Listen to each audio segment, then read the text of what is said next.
सकूं, प्रदान कर सकूं, तो पहले खुद में शांति प्राप्त करना चाहिए, तभी तो बांटेंगे। खुद ही नहीं होगा तो दूसरे को, कभी कभी देखते हैं आप, किसी के घर कोई सामान मांगने जाते हैं, अब वो खुद लड़ाई झगड़ा हो रहा है तो आप मांगते नहीं, लौट आते हैं वहां से। क्यों? क्योंकि खुद बेचैन है, तो आपको शांति प्रदान कर सकता नहीं। अब थोड़ा गौर करेंगे। बोलो वृंदावन बिहारी लाल की जय, उमापति महादेव की जय। बंधुओं, सब लोग भगवान की पूजा अर्चना वंदना जैसा इसको समझ में आता है करते हैं, लेकिन कन्फर्म नहीं कर पाते कि मैं क्या करूं। ये भी कन्फर्म हो सकता नहीं, हो पाएगा तो हमें मंजिल मिलने वाली नहीं। जैसे सब कहते हैं भाई मरते समय भगवान का नाम लेना चाहिए, जानते हैं कि मरते समय भगवान का नाम लेना, शास्त्र पुराण वेद भी यही कहते हैं कि अगर मृत्यु के समय भगवान का नाम आ गया तो प्राणी भवसागर पार हो जाएगा। रामायण में लिखा गया कि मरता हूं जासु नाम मुखे आवा, अवधमो मोक्ते होए श्रुति गावा। मृत्यु के समय अगर प्रभु का नाम आ जाए तो अधम से अधम भी प्राणी मुक्ति को प्राप्त कर जाता है। बंधु, लेकिन कौन सा नाम? क्योंकि भगवान के नाम तमाम हैं, अब हम कन्फर्म नहीं कर पाते कौन सा नाम जपो। सब कहते भाई मंत्र, कुछ लोग पूछने आते हैं कि महाराज जी मैं गुरु जी ने जो मंत्र बताया मंत्र जपूं या राम राम जपूं या राधे राधे जपूं, कन्फर्म होता? ये कन्फर्म मनुष्य कर पाता नहीं है। और कन्फर्म अगर नहीं, चौराहे पर पहुंच करके अगर कन्फर्म नहीं है कि यही रास्ता जाएगा तो आप कहीं से कहीं भटक जाएंगे। यही संत महापुरुष समझा, कन्फर्म करते। चौराहे पर आपको पता नहीं है किस रास्ते जाना है तो आप क्या करते हैं, वहां किसी से पूछते हैं कि भाई वहां का रास्ता कौन सा जाएगा, क्योंकि जो आया गया है वो जानता है। ऐसे संत महापुरुष जानते हैं किस रास्ते पर जाकर आप मंजिल को प्राप्त करेंगे। जिस रामचरितमानस का आप पाठ करते हैं वो रामचरितमानस बतलाता है कि कौन सा नाम जपना चाहिए और कौन सा मंत्र जपना चाहिए। लेकिन चूंकि रामायण को हम अखंड रामायण की तरह पढ़ते हुए चले जाते हैं, उस पर विचार नहीं करते। उसी में वर्णन आया कौन सा मंत्र जपना चाहिए।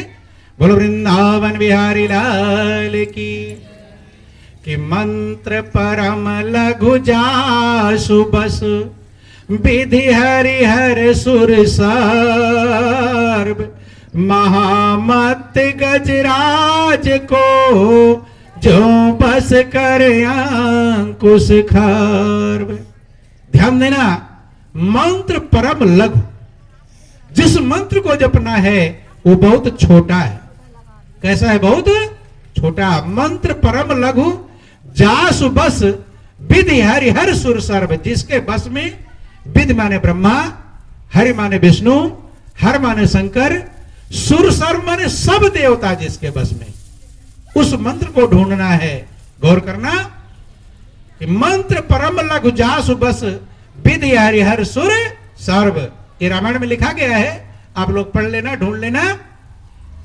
जिसके बस में, जिस मंत्र के बस में ब्रह्मा विष्णु शंकर सभी देवता, माने कोई देवता बचने वाला नहीं है। कैसे? महामत गजराज को जो बस कर अंकुश खर्व, जैसे महान मत वाले हाथी को छोटा सा अंकुश बस में कर लेता है, ऐसे जिस मंत्र के बस में ब्रह्मा विष्णु शंकर सभी देवी देवता मौजूद हैं वो बहुत लघु है। मंत्र परम लघु, ये रामायण में लिखा गया बंधुओं। और इसका प्रमाण भी है कि रावण ने सब देवी देवताओं को अपने बस में कर लिया था। ऐसा झूठा नहीं, प्रमाण है। रामायण में लिखा गया जिस रावण के बस में सभी देवी देवता मौजूद थे, बस में नहीं, हाथ जोड़े खड़े रहते थे। रामायण में लिखा गया कि कर जोरे सुरति सिप विनीता, ओ भ्रिकुटी बिलोकत सकल सभीता। उस रावण के सामने कर जोड़े, हाथ जोड़े, देवता दिगपाल हाथ जोड़े खड़े रहते थे बंधु। उसके पास क्या ज्ञान था?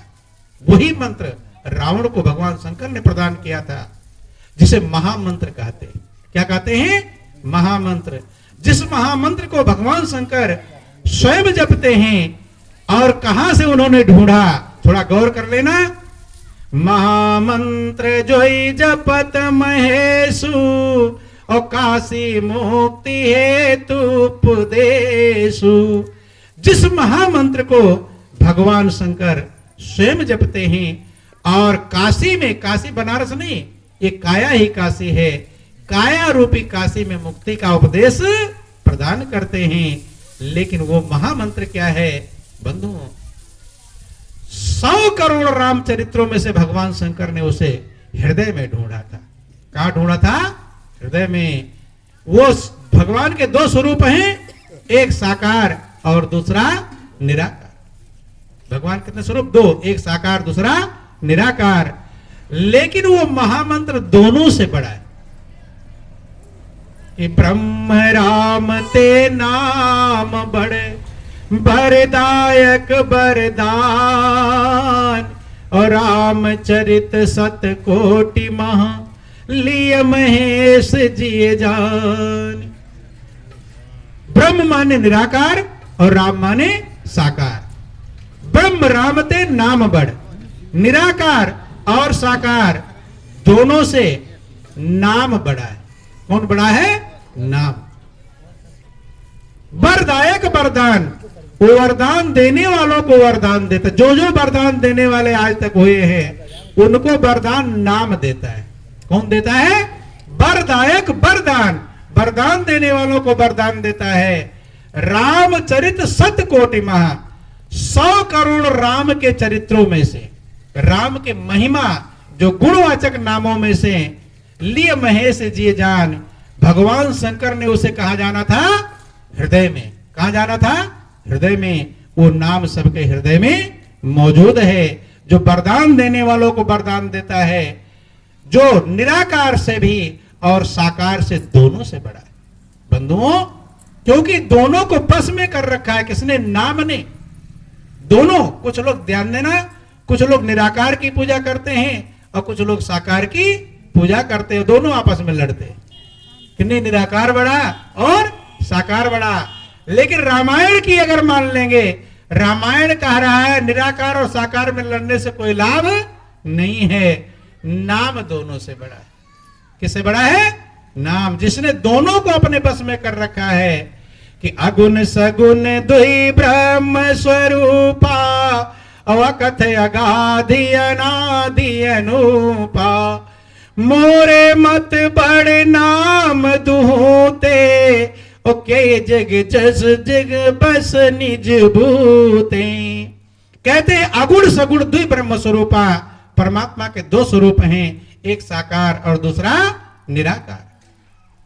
अकथ, दोनों अकथ हैं, अनादि हैं, अनुपम हैं। लेकिन मोरे मत बड़ नाम दोते, मेरे मत में, मेरे विचार में नाम दोनों से बड़ा है। क्यों? किए जे जुग निज बस निज बूते, जिसने दोनों को अपने बस में, अपने बल से कर रखा है। नाम ने साकार को अपने बस में कर रखा है और निराकार को भी अपने बस में कर रखा है।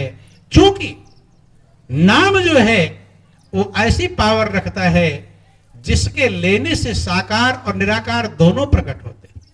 यही रामायण में रामचरितमानस में लिखा गया कि सुमरिय नाम रूप बिनु देखे, आवत हृदय स्नेह विशेष। नाम का स्मरण करे, बिना रूप को देखे, प्रभु विशेष प्रेम के साथ आपके हृदय में दर्शन देंगे। वो नाम गहराई का है, वो सामान्य ऊपर वाला नहीं है। जिसको 100 करोड़ नामों में, रामचरित्रों में से भगवान शंकर ने अपने हृदय में पाया था। कहां पाया? हृदय में। तो आपको भी हृदय में पहुंचना पड़ेगा, तब वो नाम मिलेगा। जुबान से वो नाम मिलने वाला नहीं है, क्योंकि नाम और रूप दोनों अकथ है, वो वाणी का विषय नहीं है। कि नाम रूप दो अकथ कहानी, और समझत सुखद न परत बखानी। नाम रूप दोनों अकथ है, समझ लोगे तो सुखदायी है, लेकिन उसका व्याख्यान किया जा सकता नहीं है। नाम दोनों का परिचय कराता है, साकार का भी और निराकार का। कैसे कराता है? जैसे दो भाषा के जानने वाले लोग हों, एक हिंदी जानता है, एक अंग्रेजी जानता है, दोनों की आपस में बात होना संभव नहीं है। वो हिंदी में बोलेगा, नहीं समझ पाए, वो इंग्लिश में बोलेगा, लेकिन दो भाषा वाला जानने वाला आ जाए, दुभाषिया, जो इंग्लिश भी जानता हो और हिंदी भी जानता हो, उसके इंग्लिश का ट्रांसलेशन करके हिंदी में बताएगा, और इसके हिंदी को ट्रांसलेशन करके इंग्लिश में, दोनों का विचार मिलन हो जाएगा। ऐसे ही नाम जो है साकार और निराकार दोनों का भाषाओं को जानता है कि अगुण सगुण बिच नाम सुसाखी, उभय प्रबोधक चतुर दुभाषी। अगुण माने निराकार और सगुण माने साकार। अगुण सगुण बिच नाम सुसाखी, नाम साक्षी है, उभय प्रबोधक दोनों का ज्ञान कराने वाला है, और चतुर दुभाषी दोनों की भाषाओं को जानता है। चतुर दुभाषिया हल्का फुल्का नहीं, कमजोर हो तो नहीं ट्रांसलेट कर पाएगा, लेकिन चतुर दुभाषिया है, दोनों को जानता है बंधुओं। क्योंकि वो नाम इतनी गहराई में आपके हृदय में है, नाम लेते ही भवसागर सूख जाता है। रामायण में लिखा गया, भगवान राम ने वर्णन आया, बंदर भालुओं की सेना इकट्ठा किया लंका जाने के लिए, कि राम भालू कपि कटक बटोरा, और सेतु हेतु श्रम कीन न थोरा, नाम लेत भव सिंधु सुखाई, और करो विचार सुजन मन माही। राम भालू कब कटक बटोरा सब जानते हैं, तमाम सारी सेना इकट्ठा किया, पुल बांधने की झंझट आई, लेकिन नाम लेत भव सिंधु सुखाई, नाम लेते ही भवसागर सूख जाता है, पार उतरने की जरूरत ही नहीं। ध्यान देना, नदी खूब तेज धार बह रही हो, नाव चाहिए या पुल चाहिए या तैरना आना चाहिए, तभी तो उस पार जा पाएंगे। और तीनों में से एक साधन नहीं, न नैया है, न पुल है, न आपको तैरना आता है, तो उस पार जा सकते नहीं। लेकिन अगर नदी सूख जाए तो फिर जैसे रोज जमीन पर घूमते रहते, ऐसे उस नदी में टहलते चले जाए, कोई दिक्कत नहीं। ध्यान देना, नाम लेत, ये नहीं कि नाम लोगे आज और भवसागर कल सूखेगा, ऐसा नहीं। नाम लेत भव सिंधु सुखाई, नाम लेते ही भवसागर सूख जाता है, और फिर भवसागर पार उतरने में कोई दिक्कत है? न तैरने की जरूरत है, नाव की जरूरत है, और न पुल बनाने की। नाम लेते ही भवसागर सूख जाता है। बंधुओं, ये गहराई की बातें हैं। एक बार इसने नाम का स्मरण कर लिया, वो भवसागर पार हो जाता है। ये रामायण में लिखा गया।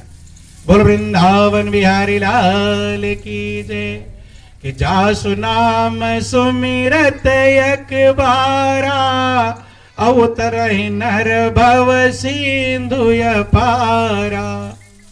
कितनी बार? एक बार।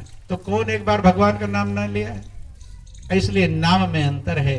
नाम उसे कहते हैं जो साकार का परिचय करा दे और निराकार का परिचय करा दे। एक बार उस नाम का अगर आप स्मरण कर लेंगे तो इस भवसागर को पार कर जाएंगे। या तो रामायण को आप झूठा माने, या तो खुद को झूठा मानना चाहिए। या तो रामायण में झूठ लिख दिया गया कि जासु नाम सुमरत एक बारा, उतर नर भव सिंधु अपारा, और या तो हमें उस नाम से वाकिफ नहीं है। नाम बंधुओं गहराई का विषय है। जब भगवान शंकर ने उसे अपने हृदय में जाना था, तो आपको भी हृदय में उतरना पड़ेगा। हृदय में अगर नहीं उतर पाएंगे तो उस नाम का ज्ञान संभव नहीं है। बंधु, अब लोग क्या विचार करते, पीछे बात नहीं करेंगे। बोल वृंदावन बिहारी लाल की। थोड़ा देर शांत हो जाए, टाइम होने वाला आप लोगों का। बोल वृंदावन बिहारी लाल की। ध्यान देना बंधुओं, वो नाम बाहर का विषय नहीं है, वो नाम अंदर का विषय है। कि जासु नाम सुमिरत एक बारा और उतर नर भव सिंधु अपारा। आप लोग दशरथ का सुनते हैं, दशरथ ने मरते समय 6 बार राम राम राम राम कहकर शरीर को छोड़ा है, लेकिन दशरथ भी उद्धार को प्राप्त नहीं। यहां तो मरते समय जुबान ही बंद हो जाती है, बोल नहीं पाता। बंधु कह रहा, उसमें रामायण बन रहा कि राम राम कही और राम राम कही राम और तन परिहरि रघुपति बिराह राव गयो सुरधाम। इतना प्रेम राम से करते थे, शायद कोई इतना प्रेम करता हो कि राम के बिछड़ने पर जैसे जल मछली से बिछड़ जाए, मछली अपना प्राण तज देती है, इतना प्रेम दशरथ राम से करते थे। राम से अलग हुए कि दशरथ ने अपने प्राण छोड़ दिए। कम प्रेम था, ज्यादा प्रेम था बंधु। और राम राम राम कितनी बार? 6 बार मरते समय कहा, लेकिन फिर भी उद्धार को प्राप्त नहीं हो पाए। राव गए सुर धाम। कहां गए? सुर माने देवता, धाम माने लोक। देव लोक गए। और राम भगवान खुद कहते हैं कि स्वर्ग दुखदाई है। क्या है? यदि जनरल लोग जानते हैं स्वर्ग बड़ा सुखदाई है, लेकिन अपने समझने से कुछ नहीं होता। महापुरुष जो कहते हैं वो बात सत्य होती है। विद्यार्थी अपने हिसाब से सब सही लिख कर आता है, नहीं लिख कर आता, अपने हिसाब से लिखा हुआ सही नहीं माना जाएगा। मास्टर के अनुसार जो सही है वो सही है। अपने हिसाब से हम सोच लेते भाई स्वर्ग तो बड़ा अच्छा है, आपसे पूछे स्वर्ग जाओगे कि नर्क, तो क्या कहेंगे? स्वर्ग।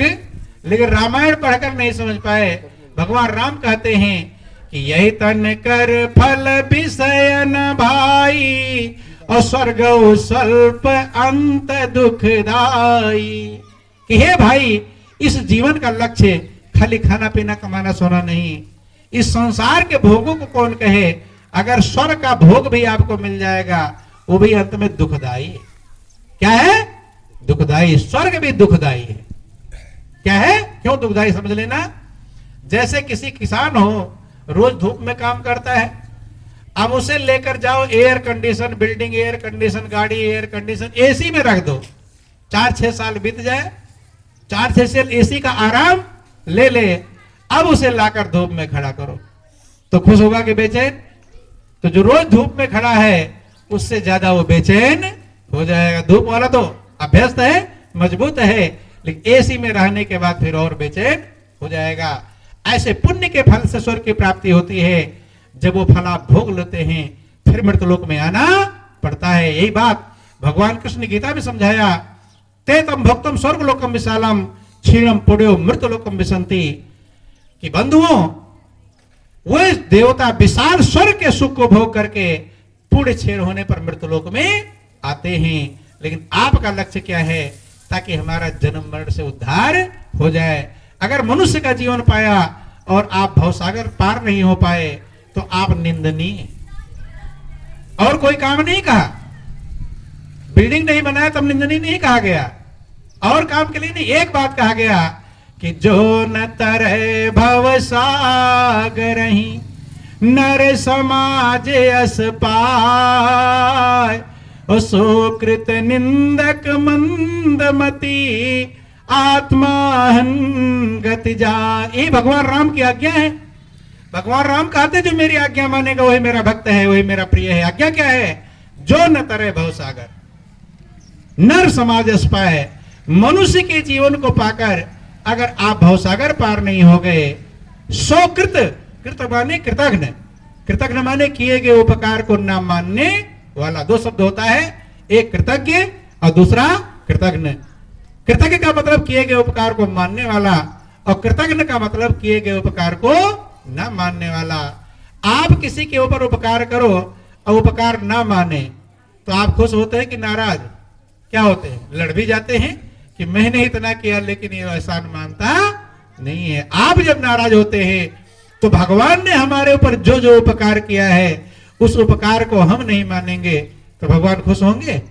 जब आप नहीं, आत्मा सो परमात्मा, जब आप खुश नहीं होते हैं तो परमात्मा कैसे खुश हो जाएंगे? परमात्मा ने क्या क्या किया है आप गिन नहीं पाओगे कितना उपकार किया है। महापुरुष कहते हैं कि धरती में जितने जर्रे हैं, अंबर में जितने तारे हैं, उससे भी अधिक दया सागर हम पर उपकार तुम्हारे। छोटा सा एक भजन है, 5 मिनट टाइम और आपका है, समय हो रहा। बोलो वृंदावन बिहारी लाल की। कि मेरा ध्येय तुम्ही हो हे भगवन, मेरा ध्येय तुम्ही हो हे भगवन। मैं ध्यान तुम्हारा क्यों न करूं, मेरा ध्येय तुम्ही हो हे भगवन। मैं ध्यान तुम्हारा क्यों न करूं। तुम हो सतचित आनंद रूप, तुम हो सतचित आनंद रूप। आह्वान तुम्हारा क्यों न करूं, तुम हो सतचित आनंद रूप। आह्वान तुम्हारा